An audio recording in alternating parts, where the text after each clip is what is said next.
అందరికీ నమస్కారం. ఈ రోజున దేశంలో రాష్ట్రంలో సామాన్యులు, పేద మధ్యతరగతి ప్రజానీకం కనీసం భోజనం కూడా చేయటానికి అవకాశం లేని తీవ్రమైనటువంటి కరువు పరిస్థితుల్లో ధరల పెరుగుదల రోజు రోజుకి పెరిగిపోతూ ఉంది. ఈ పెరుగుదల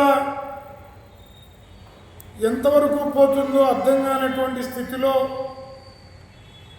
ఉదయం నుంచి సాయంత్రం వరకు కాయ కష్టం చేసిన సామాన్యమైనటువంటి కుటుంబాలు, మధ్యతరగతి కుటుంబాలు ఆకలితోటి అలమటిస్తూ ఉన్నాయి. కందిపప్పు కానీ, ఉల్లిపాయ, అలాగే బంగాళదుంపలు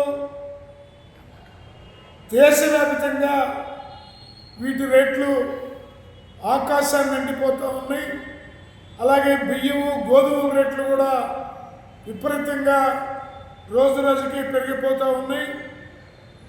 100 రోజుల్లో ధరలు తగ్గించాలన్నటువంటి నరేంద్ర మోడీ ఆ మాట గాలికి వదిలేసి నరేంద్ర మోడీ అధికారంలోకి వచ్చిన తర్వాత ఇప్పటి వరకు పెరగటమే తప్ప కనీసం ధరల పెరుగుదల నియంత్రణ వైపును కూడా కనీసం ఈ ప్రభుత్వాలు ఆలోచన చేయనటువంటి పరిస్థితులు స్పష్టంగా కనపడుతున్నాయి.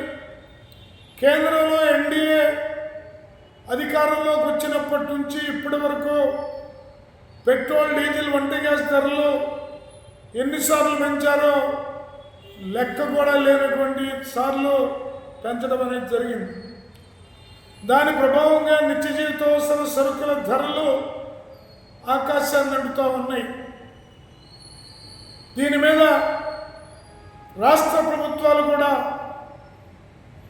మన రాష్ట్ర ప్రభుత్వం కూడా గతంలో జగన్మోహన్ రెడ్డి కానీ, ఇప్పుడు వచ్చినటువంటి ఎన్డీఏ కూటమి ప్రభుత్వం చంద్రబాబు కానీ ధరల పెరుగుదలను నియంత్రించే వైపున ఆలోచించకపోవటం దారుణమైనటువంటి విషయం.